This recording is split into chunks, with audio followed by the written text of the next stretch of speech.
Okay, this video is going to cover how to calculate the formula for a mineral from microprobe data using Excel. Now I have a video like this already that covers how you calculate the formula for an epidote group mineral, but it's fairly complex. It's actually real microprobe data that has, something along the lines of 20 elements or so, and the work had already been done, and I essentially just go through and highlight a number of cells. Uh, some people had some challenges with that, and so I decided to make a second video, and this is that second video. In this case, I'm going to be looking at amphibole instead of epidote, and I largely have the entire spreadsheet blank, and so I'm going to put together the various formulas in real time over the course of this video to kind of show you how you go about calculating the formula for an amphibole. Now, amphiboles are actually pretty interesting because it turns out that there are multiple different ways of calculating the formula for an amphibole. And so I'm going to go through each of these different ways of calculating the formula for an amphibole, and you'll see that some methods work well for certain compositions. Some methods work well for other compositions. Some methods work well for a variety of compositions, and then you may have to decide which one is the best one for your particular composition. But before we get into that, let me give you a little bit of a preview of sort of what I have set up so far so that we can kind of lead into the next sort of mathematical parts of this. So let me give you the overall setup of the spreadsheet. I have this set up I'm using Excel 2013, I think, for Mac, but you'll find that regardless of what Excel version that you use, whether for a Mac or for a PC, that you'll probably have roughly similar experiences, although some of the buttons and commands may be in different places. So that's kind of the first thing I want to get out of the way. The next thing is that the data that I'm presenting here is fake data. What I've done is I've started with, for my test analyses, which I'll show you in a moment, I've just calculated what the ideal concentrations of the different elements are, and so I'm going to normalize the formulas based on these ideal concentrations. Now I also have a unknown mystery amphibole. You can see that down here at the bottom, and that one is going to be, there we go, that one's going to be normalized at the end, and so this will be sort of representative of what a real amphibole will look like. So let's start off with what is the general formula for an amphibole, because I think this is sort of an important thing, both to help you with how this normalization is going to be put together, but also sort of a bit of an understanding of just, if you learn these structural formulas for different minerals, then you'll have an idea of what elements go into what sites, and that will help you a lot in putting these types of spreadsheets together. So if we take a look at amphibole here, we'll see that we have a large 12 coordinated A site, and there are essentially 0 to 1 atoms that can fit in there. And so in some amphiboles we may have a vacancy, and so there's nothing in there. That's where it would be a 0. In other amphiboles it may be completely full. It's a large cation site, 12 coordinated, and so the types of elements that would go in there would be typically sodium. We may see potassium in there. We may see small amounts of elements like lead or strontium. These very large cations that are typically in the lower left of the periodic table, okay, or certainly on the left side of the periodic table. The next site that we have in amphibole is the 8 coordinated M site. It's also called the M4 site in amphiboles, and it's a relatively large site. It typically will take cations. Calcium is very common. Sodium is fairly common, and we'll also see elements like iron, magnesium, and manganese in there. And among some rarer amphiboles, we may see lithium in there. We may see some other elements as well. But largely, I think among the common amphiboles, and certainly the examples that we're going to do here today, we're primarily going to be looking at sodium, calcium, and perhaps some iron or magnesium. Okay. Then the next site that I want to point out here are the 5 6-coordinated sites.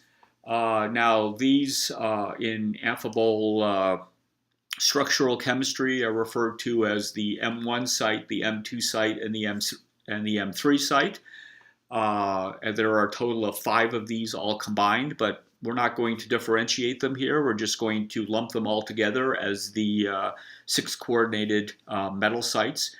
And here is where we typically will see the bulk of our sort of medium-sized cations. And so we'll see elements like magnesium, we'll see iron, manganese perhaps. This is typically where titanium will go. But we'll also see elements like aluminum in here. We'll see iron 3+. And again, in some of the rarer amphiboles, we may even see elements like lithium in here. In addition to things like zinc or chromium or vanadium, those sort of less common elements. Then we move on here to the 4-coordinated tetrahedral site. This is typically silicon. That's normally what we would think of being in the site. Normally, if we want to envision starting with a basic amphibole structure and then building a more complex formula, we would initially probably in our minds fill the site entirely with silicon and then progressively substitute other elements in there in order to build different amphibole formulas. Now the typical element that would substitute for silicon in that site is aluminum. Aluminum is pretty interesting because it is slightly larger than silicon, and so it sort of likes the tetrahedral site. It also likes the octahedral site, and so we see it distributed between the 2 sites. That's actually an important parameter for a thermometer that amphibole is used for. We're not going to really talk about that today, but it's just something to keep in mind. In addition to aluminum and silicon, we on occasion will see elements like titanium in there, for example, in some richterites. We may see iron 3+ in a couple of rare amphiboles. In a few unusual cases, we may even see an element like beryllium, for example, which is also quite small. Then we have our requisite 22 oxygens. And then finally, we have an X site that typically has an anion in it. Now, normally this would be OH or fluorine. Those would probably be the 2 most common anions or anion groups that we would see in that site. Occasionally we'll see chlorine in that site. There are a couple of chlorine-dominant amphiboles. And we'll also see that we can put a little bit of oxygen in that site. And we typically would put oxygen in that site if we have titanium or iron 3 in the appropriate metal site. That actually essentially causes a dehydrogenation reaction, and we have then just oxygen in the X site. And we can see that, for example, down here in the formula for quercitite, where we have a titanium 4+, and we see that in order to charge balance this composition, we have to have 2 oxygens rather than 2 OHs. Okay. So let me show you a little bit more about how this worksheet is put together. First of all, I have it set up with a freeze panes. So if you're not familiar with this in Excel, it's very useful. It gives you the ability to scroll across the worksheet while you maintain essentially a set of, I see I spelled hornblende incorrectly here, so let me add an E there. That allows you to scroll across your worksheet while you maintain your column headings. Okay, so let me show you the initial columns. This first set of columns here, and again, these are a set of hypothetical analyses, and so these aren't actually taken off of the microprobe, but are calculated. And so you see I have a very simplified set of elements here. I've just opted to include fluorine, sodium, magnesium, aluminum, silicon, potassium, calcium, titanium, and iron. In reality, in real life, you may have a more complex analysis here. You may have chlorine included, you may have manganese included, you may have chromium and vanadium included, a variety of different elements.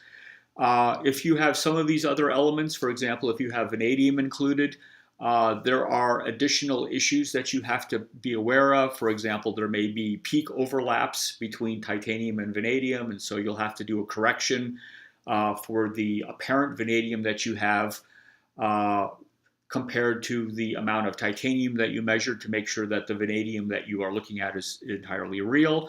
I'm not going to worry about that for this sort of simplified normalization video here, but if you are interested in this and kind of seeing it in more detail, go to the epidote video where I actually talk about this and indeed show you how to do the corrections. Okay, so we see that we just have a list of, and this is raw weight percent. So notice that we don't have oxygen included here. We don't have hydrogen included here. These are just the actual elements that we would measure from the microprobe. Okay. Let me show you a little bit more of the formatting here. Now we're going to look at all of this in a little bit more detail when we get to the various sections, but you'll see that I'll have a section for the weight percent converted to raw moles. I'll have a section where we actually look at the normalization routines. I'll have a section where we do the charge balance. Then we have the very important site fillings for the amphibole. Finally, we have the oxide weights. And then lastly, we'll apply a name to this. And so this is how the spreadsheet is going to be set up. And I'm just going to go through each individual section piece by piece, and we will begin to develop the formulas, and then I will show you how you can apply different normalization schemes to these various compositions to actually see how each one might affect a different, how it will affect the final results. Anyway, let me pause the video here for a moment, and I will come back with the first set of calculations.